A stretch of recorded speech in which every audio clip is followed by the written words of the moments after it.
Hello everyone, it's so lovely to be with you again for this series of webinars. We are tonight going to be talking about helping your child develop a positive image. Before I introduce the speaker, please do bear with us if we experience any technical difficulties. I'm hoping that we won't. The next webinar will be next Tuesday, led by our learning support team here at Forest, and we're focusing on the question, to diagnose or not to diagnose. Our speaker is really well known to us, and we're really delighted to be welcoming Alicia back from the Wellbeing Hub. It's a resource that all staff and students and parents have access to, and I recommend a forage through it because it is truly excellent. She is a passionate provider of evidence-based advice to parents, teachers, and all those looking after children and young people. She works with children directly, empowering them to look after their mental health and their well-being. She draws on the latest research on psychotherapy, psychology, and neuroscience, as she is a BACP accredited therapist, parenting expert, sought-after child keynote speaker, a member of the All Party Parliamentary Group for a Fit and Healthy Childhood. In 2020, she founded the Wellbeing Hub. I was saying to Alicia just before this, whenever I hear her speak, the day afterwards, I always interact better with the young people under my care. So I thoroughly recommend her to you. Oh, thank you, Kate. What a lovely introduction. So here we are, helping your child to develop a positive self-image. And I thought we might use the chat a little bit this evening. So whilst I'm nattering on, maybe have a think about what you think your goal as a parent is and how you'll know when you've achieved it. So if you fancy putting that into the chat, that would be great. What is your goal as a parent and how would you know that you've achieved it?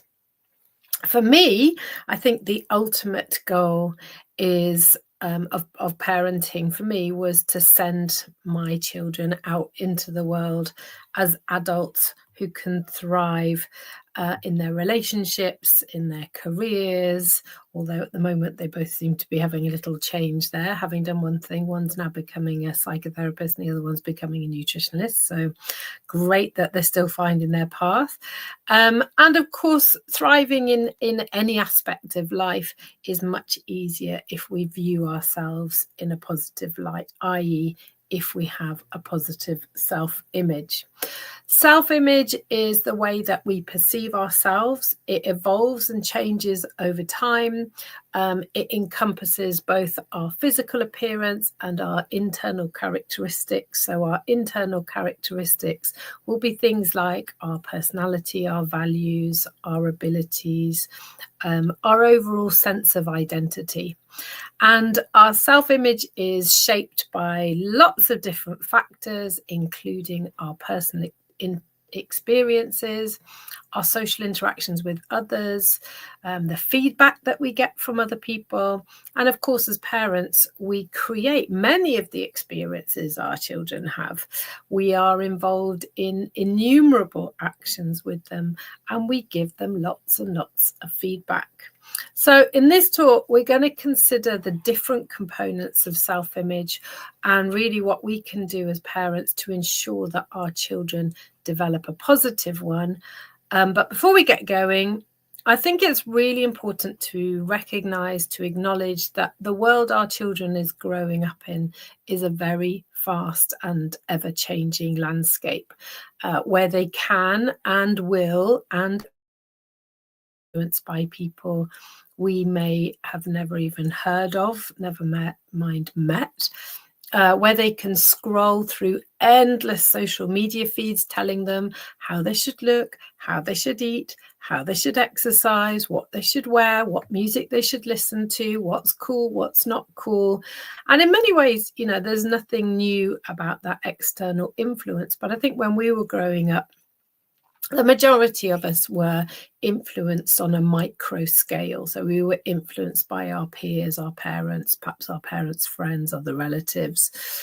and our teachers, whereas our children are now subject to influence on a macro scale. And that's important because our self-image is influenced by both internal factors such as our thoughts and our mindset, but also by external factors such as our relationships, the media, societal standards. So we'll talk a little bit more about that in a minute, but for now, let's just start with the most obvious component of self-image, which is how we view our physical selves. It's really normal for our view of our physical self to fluctuate. I'm sure that most of us have good and bad hair days, days when we think we look fantastic and days when we're perhaps not quite so sure, days when we're confident, days when we feel less confident. But actually, the global statistics indicate that body dissatisfaction is a very widespread issue among children and teenagers, with varying prevalence across regions and demographic groups.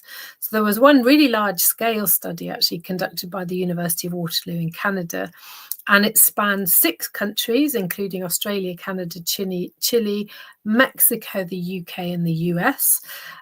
It included surveying over 22,000 teenagers, which is a big study, and it found that 55% of adolescents aged 10 to 17 reported dissatisfaction with their bodies. Other studies have found growing body dissatisfaction across Asia, the Middle East, and Africa. And if you think about those cultures, many of them have traditionally actually associated larger body sizes with health, wealth, or fertility. And there is evidence that body dissatisfaction and eating disorders are much less common where thinness is not culturally prized. However, the globalization of beauty standards, social media, is eroding those protective cultural norms. And it's having a really big impact on girls and on boys. Now, in general, and I'm only talking in general terms, so everybody's different, but in general, girls are striving for thinness, boys are striving for a more muscular physique. But either way, many of them are not happy, which is a really major risk factor for all types of eating disorders, along with risk-taking behaviours. So when I'm talking about risk-taking behaviours, I'm talking about things like the use of diet products, laxatives, steroids. All of those are risk-taking behaviours.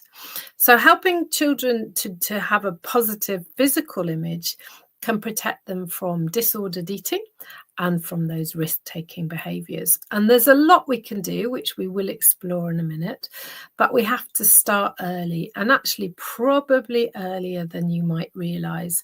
And that's because our formation of our self-image starts when we are incredibly young.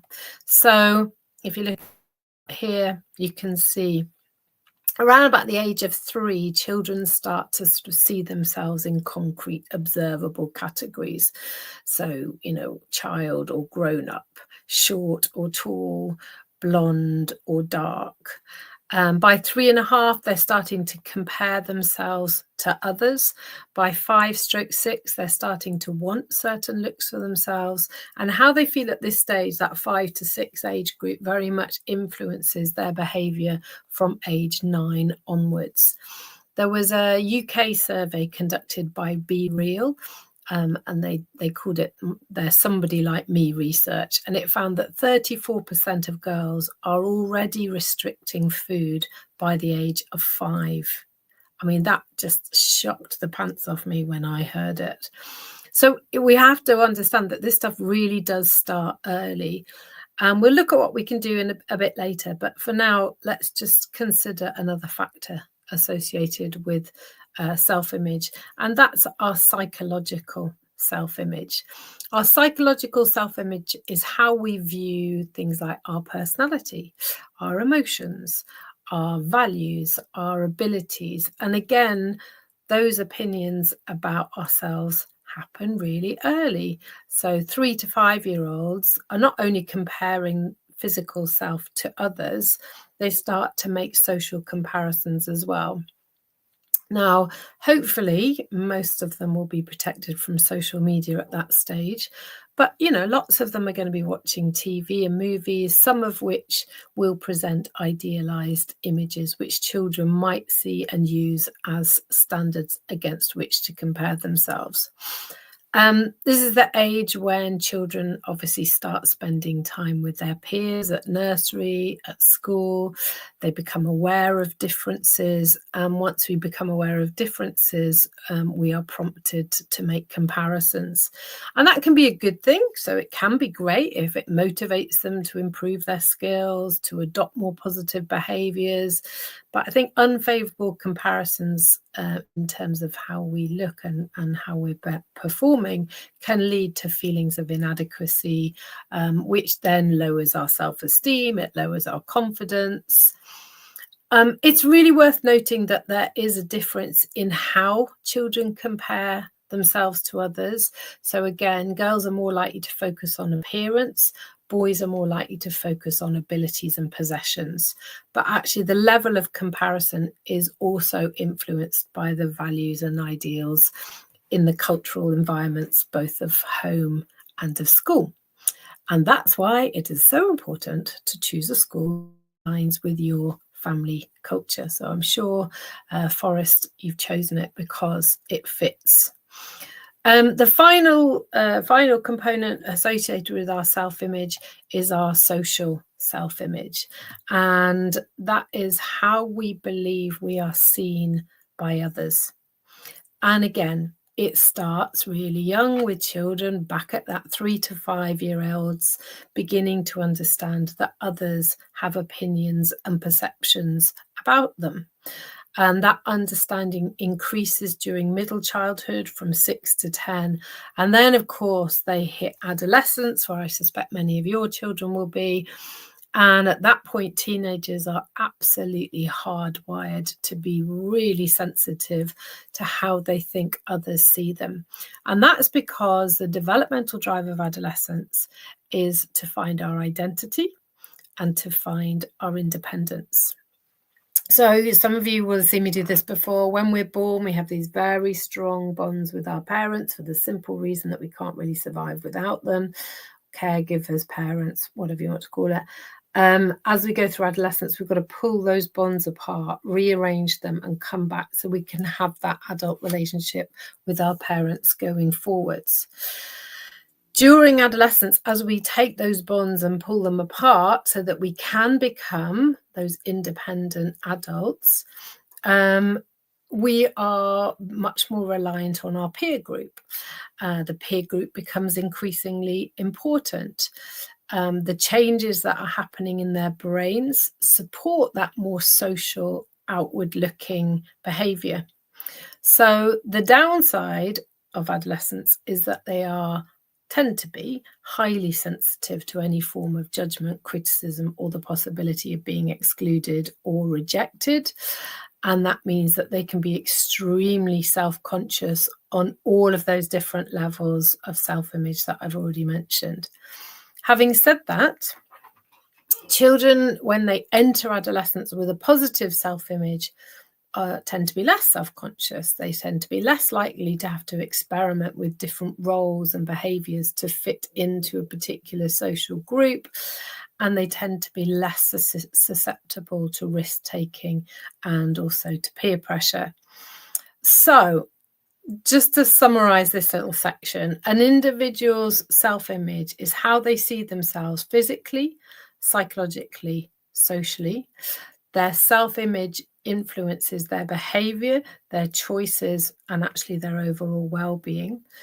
And a positive self-image is associated with confidence, with healthy social interactions, and negative self-image is associated to issues such as low self-esteem, anxiety, social withdrawal. So hopefully we've got, what it is. So let's now move on to the kind of the practical stuff. What can we do to help them to develop a positive self-image? And I'm going to start with what I believe should be absolutely at the top of your list, and that is unconditional love. Unconditional love is loving someone no matter what. It's letting your child know that whilst you might well not always like what they do, you will always, always love who they are. So with mine, I always say to them, there is nothing that you can do, good or bad, that will ever, ever change how much I love you. I won't always like what you do, but I absolutely always will love who you are. And it sounds so simple, doesn't it? But I think, a lot of children experience unconditional rather than conditional love. Conditional rather than unconditional love. So they only really feel loved when their behavior meets our expectations, when they're achieving, when they're bringing home the great grades, the prizes, the wins. And if that is the case, then actually what they learn is that our love has to be earned. And actually, if something has to be earned, it can also be withdrawn if their behavior doesn't meet our standards.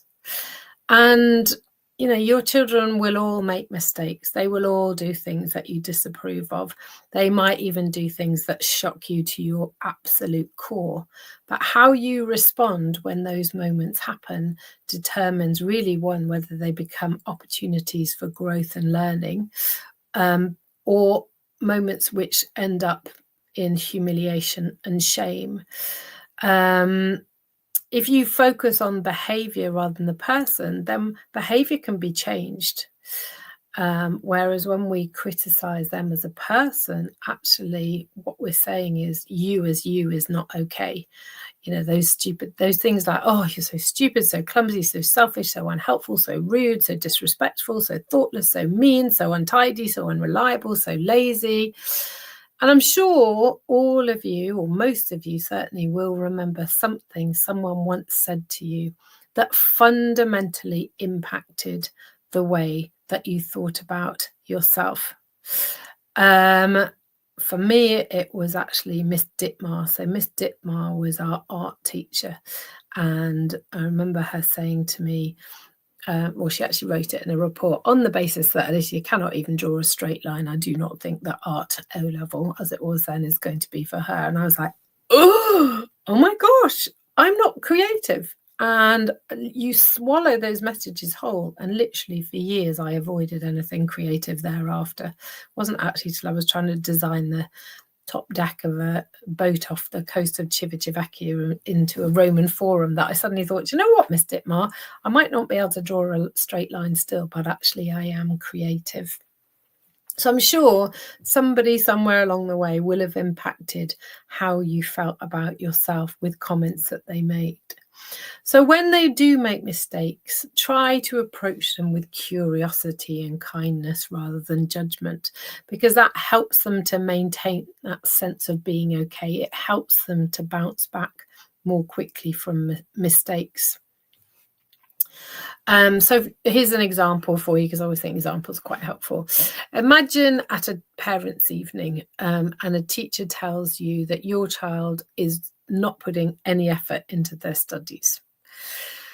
Think about the conversation that you might have with your young person the next day or at the weekend or whenever it is. If we show curiosity, so curiosity might be something like, I was really surprised to hear that your teacher doesn't think you're trying very hard in lessons. Can you help me to understand what's going on? Because it just doesn't seem like you. That's curiosity. You then discover that the student who puts in most effort each week gets a prize in a whole school assembly, which for your child would be just the worst thing that could happen. The idea of standing up and moving to the front of a massive stage in front of the whole school is just completely and utterly hideous. They do not want that reward. So they're not going to put in the effort just in case they win it. Or imagine that this teacher only rewards results, not effort. And your child sitting there thinking, well, I'm never going to be able to do that. So really, what is the point? And I think when we go in with that that kind of curiosity, we are much less likely to end up annoyed by their behavior, because we can start to understand what is going on. And I think really holding that thought that behavior is an expression of some form of unmet emotional need. It is a need for connection. And when we're curious, we build connection. With connection, we're more likely to learn what is driving their behavior. And then we can work out, a plan with them. When we, in other words, we create separation between who and what they do. And when we can create that separation between them as a person and their behavior, we protect their self-image. So, as I say, if you say nothing else from this talk, the idea that if we can give them unconditional love, actually, we've kind of probably solved most of the problems to start off with. Second on the list is self-regulation, which is our ability to manage our emotions and our behavior. So our ability to self-regulate as parents really matters, because it directly affects our ability to create a supportive, stable, connected, safe environment for our children. And there are lots and lots of things which influence our ability to self-regulate. So you've got the list here, children learn by observation. If we had parents who were able to manage their emotions and behaviors, and who modeled for us how to handle stress, how to handle frustration or conflict, then we're more likely to have developed the skills for ourselves. So we internalize those messages. And then, we pass them on to our children, and they hopefully pass them on to their children. And that's how we do that intergenerational parenting. If we have strong self-regulation, we are much less likely as parents and as teachers, if we've got teachers listening, to resort to that reactive, harsh discipline, which can then harm children's emotional development and self-image. If we are able to self-regulate, we tend to have more constructive responses, because when we're calm, we can use reasoning, we can use empathy, we can use patience, we can be inquiring. If we can manage our emotions, we're less likely to be overwhelmed by just daily life. And that means that we can be more consistent in our caregiving. So we create a more solid space for them. If we're able to self-regulate as parents, co-parenting becomes much, much easier. So we tend to have much better, more harmonious family dynamics. And we know that benefits all children. So here's another example for you.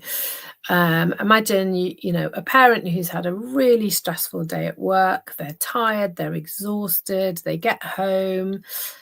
How do you think a parent who can't self-regulate is likely to respond compared to one who can? Because I think often when we struggle with self-regulation, actually it's our children who end up bearing the brunt of it. It's a power dynamic, but it's an easy one to, offload your frustration and tiredness and anger on those who have less power. And it's really important to be able to self-regulate for all of the reasons that I have just outlined as a parent, but it is also a really sophisticated skill. So if it's something that, you find difficult, we can all learn, we can all practice, we can all get better at it. Mindfulness can help, self-care, super important. Like our children, most of us are way less tolerant when we're not feeling okay.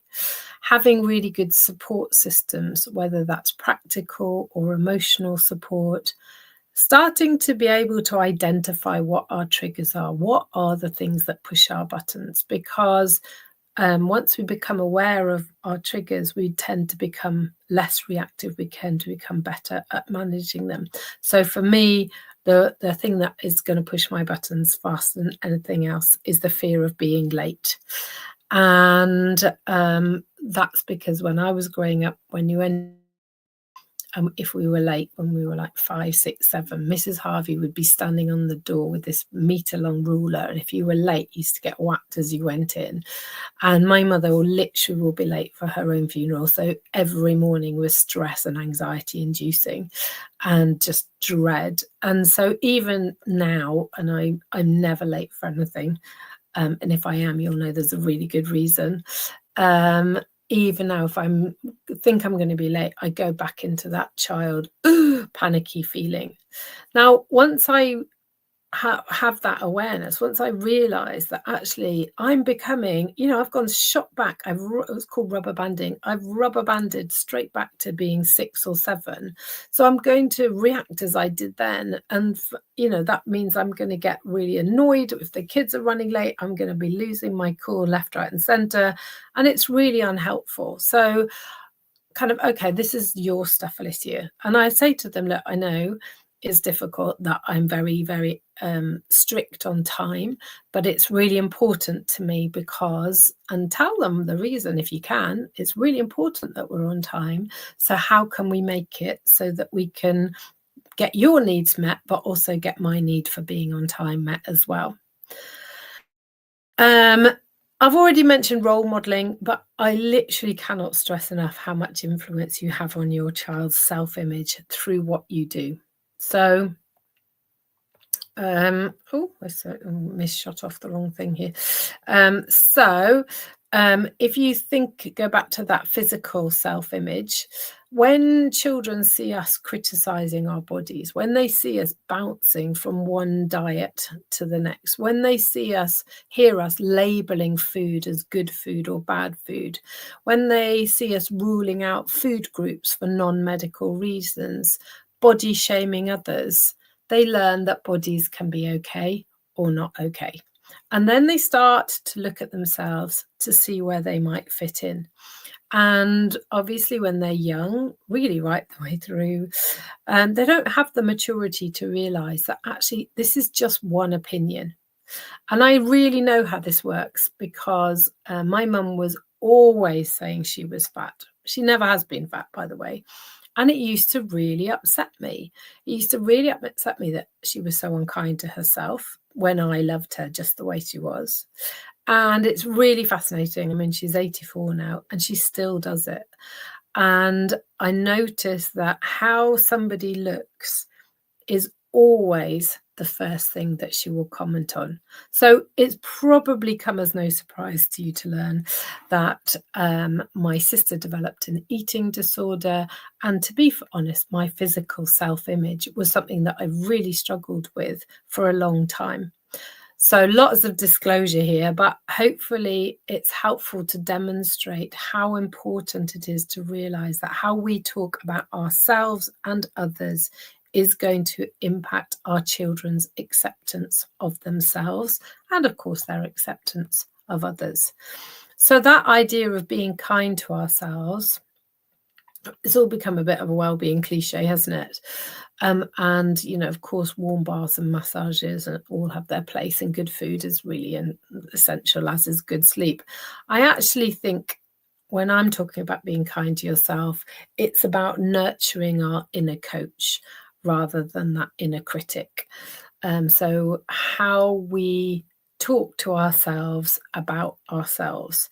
So, for example, if you imagine you make a mistake and what your child hears, no matter what age they are, they hear you go, oh my God, I can't believe I just did that. I'm such an idiot. I always mess everything up. What is the matter with you? Compared to, whoops, well, that one didn't work out quite so well. I made a mistake, but you know what? That's okay. It's okay to make mistakes, Alicia. Come on, we can do this.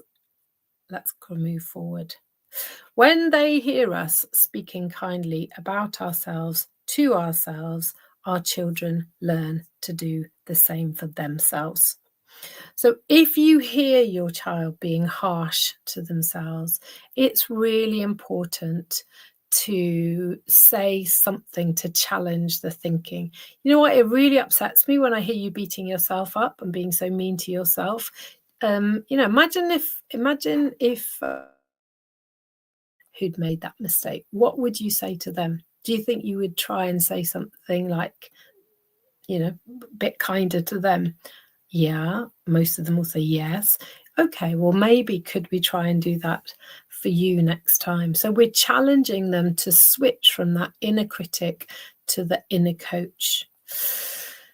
And you might remember that I mentioned competency as being part of our psychological self-image. And again, as parents, there's an awful lot that we can do for this one. So helping them to develop that competence of thought, becoming our inner coach rather than our inner critic.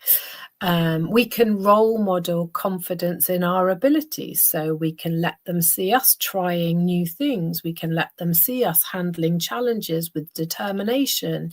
We can let them see us encouraging ourselves to keep going. I always remember borrowing a cottage from a friend of ours in Ireland, and the boiler broke down, and I rang Caroline up and I said, "Oh, Caroline, could you come and have a look at the boiler, please, because I don't really understand what it's doing." I remember listening to her. My Irish accent's appalling, by the way, but here we go. I remember listening to her, and all I could hear coming out of the boiler room was, "Good girl yourself, Caroline. You've jolly nearly got this. Keep going now. We're nearly there, girl." And I thought, how fantastic to hear somebody coaching away. So we can let our kids hear that and see that. We can be mindful that actually we need them to believe that they are capable. And that means not doing everything for them. And I do think that most of us do way too much for them. Why do we do it? It's easier to do it ourselves often, especially if you've got teenagers. We avoid the battle. We get the job done to our standard. We think that they're so busy with school and everything that they shouldn't have to do chores. But every time we don't expect them to take responsibility for themselves, for their possessions, for their chores, we chip away at their sense of competency. So here is a list of things that I think children should be able to do by age. By all means, take a photo of it. You will find it in the Wellbeing Hub, so you can also look at it there. But maybe just sort of trying to start getting them thinking, what am I doing for you that you think you could be doing yourself? If they're teenagers, chances are they're not going to give you a list, but actually you could just go through this one to check that they can do all of those things that you should be able to do by the age of 15. And always the incentive is, listen, my darling, one day you're going to want to leave this house and go and live with other people and be independent. But you're not going to be a great person for other people to live with if you are completely incompetent. So I'm not going to make you do these things all the time, but I need to know that you really can do them. And that's really important, particularly those ones going off to university. So if you've got year 13s this year, make them competent, talk to them about personal finances. And I'm sure they do lots at Forest, but actually as parents, we want to know that when they get to university, they're going to be able to cope with independent life. So get it, just kind of in being a bit insistent that they get involved with chores around the house. It's a team effort. It's not you skimming around doing everything for them. When we do that, actually we develop learned helplessness. And learned helplessness, if I, in terms of our self-image, and I don't think that I can do anything for myself, it's like being a beetle on its back. It's not what we want for our kids. Moving on. When I showed this picture to students in schools and asked them to imagine what it'd be like to live, we call it Cloneville. What would it be like to live in Cloneville, where everybody was exactly the same, liked the same things, had the same strengths and weaknesses and passions and thoughts and likes and dislikes? They are very quick to come up with a very long list of negatives. in fact, the only positive really that anybody can come up with, and maybe unless you're feeling very creative, in which case please put it into the comments box, the only thing that they ever come up with was the fact that if they all thought, felt and did like the same stuff, there would be very few arguments. So they get that idea that it is our differences that make us interesting. But knowing that and being able to face it, especially when we are self-conscious teenagers, can be a very different ballgame. So as parents, we can help by embracing our own unique qualities and those of others. And I'm not sure if it's a cultural thing, but I think here in the UK, we are often so quick to put others down rather than saying something like, you know what, I absolutely love how everyone does their own style, does their own thing, isn't afraid to disagree with others, etc., etc., etc. It all encourages that self-acceptance, which helps children to feel more confident in their individuality, and therefore less pressured to conform to those societal standards that we talked about earlier. And that's particularly important as they go into adolescence, becoming teenagers, because at that point they are absolutely programmed to test out different looks, because they're trying to find not only their autonomy as part of the family, but becoming slightly separate to it, but also their adult identity. So whatever you do, try not to criticize, because most of us eventually come to realize that what seemed uber cool at 15 was probably not our best look. But at the time, that's really different. I always remember having my hair permed. It looked absolutely hideous. And I look at photos now and I can't believe, but I was so proud of it at the time because it was kind of the cool thing to do. So try not to criticize if you don't like what they're doing, if they're wearing something too short, too long, too drop down at the trousers, whatever it is, rather than criticizing it, maybe get them thinking about how others might, that might impact how others think about them. How do we help our children know that others regard them positively? Well, sometimes that's slightly challenging, but the answer is that we give them the skills to get along well with others, because when we can get on well with others, we tend to get more positive feedback. There's quite a lot of research in developmental psychology which shows that children who behave like they want to make friends more easily. And these are known as pro-social behaviors. And of course, they can be verbal, they can be non-verbal. So if your child is struggling to make friends, talk to them when they're little about, or even bigger, what do you see friendly people doing? Smiling and making eye contact signals that you're really happy to engage with other people. And studies show that children who smile more are perceived as more approachable and trustworthy by their peers. Them to engage in shared activities. So for younger ones, that might be helping them to join in with a group, or to do some sort of collaborative activities. But it signals that they're interested in being part of the group, and children who actively participate are more likely to be noticed, and then they're more likely to be invited to play.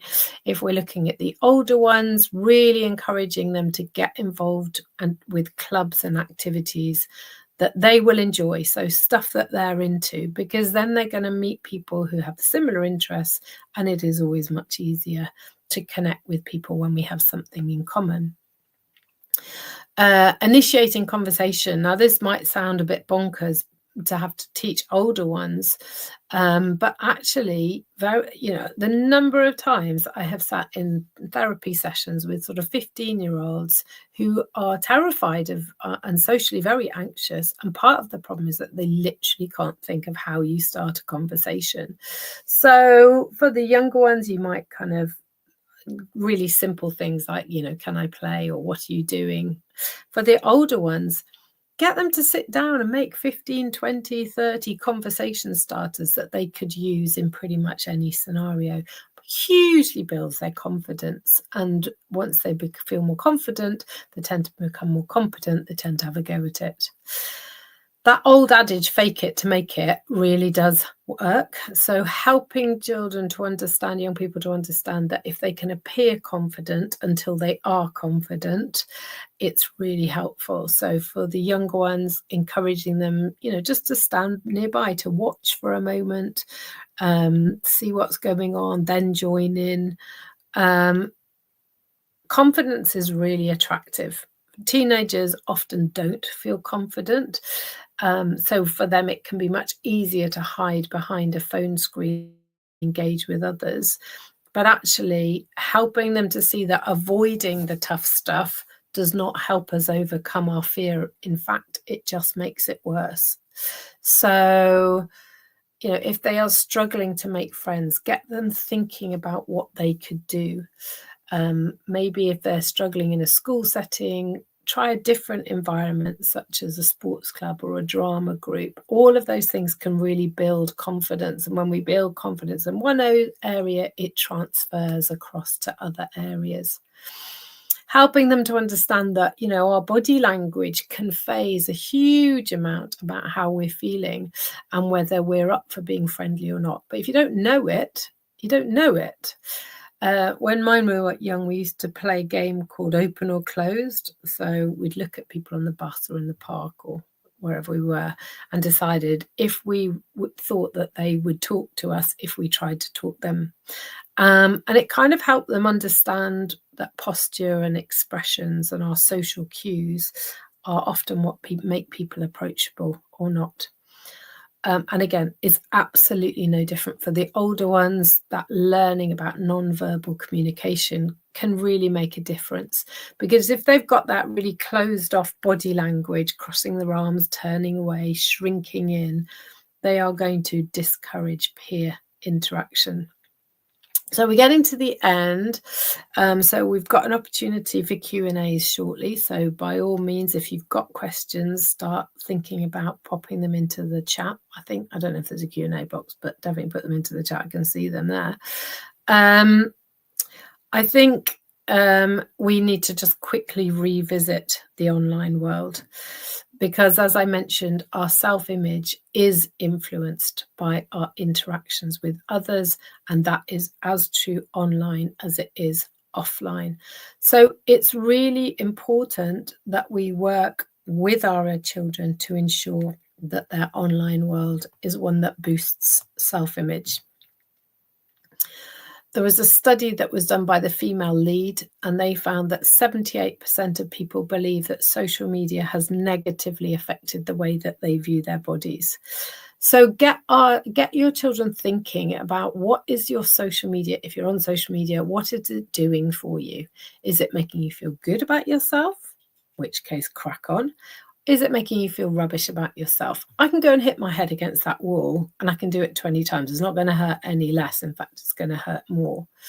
If you carry on doing the same thing, you are going to carry on getting the same result. So if you want something to change, then you have to change the environment. They need to become more discerning about who they're following, so that they end up feeling good rather than horrible. And I think we've also got to talk to them, and this is very much around that critical thinking. We need to get them thinking about fake news, about those kind of charlatan influencers that are out there. And it drives me mad, the number that you see there, kind of busy sharing recipes and are kind of cropped up, looking incredible. You just have to be like me. There's no science behind it whatsoever. And they give young people really, really unhelpful ideas of what they should or shouldn't look like, how to behave, what to say, what to think. So I do encourage you to help them to be better at critically assessing the information that they're being fed. I think it's really, really important. Unlike this picture, do not let your children have their phones in their rooms overnight. Keep talking to them about what they're doing. So we always recommend having a weekly phone check-in, and it's on there. There's a whole guide on the Wellbeing Hub about how to have a weekly phone check-in. And it's largely just about the positive stuff, but it gives them an opportunity to kind of test out ideas and show you stuff, and for you to understand a little bit of what is going on in their world.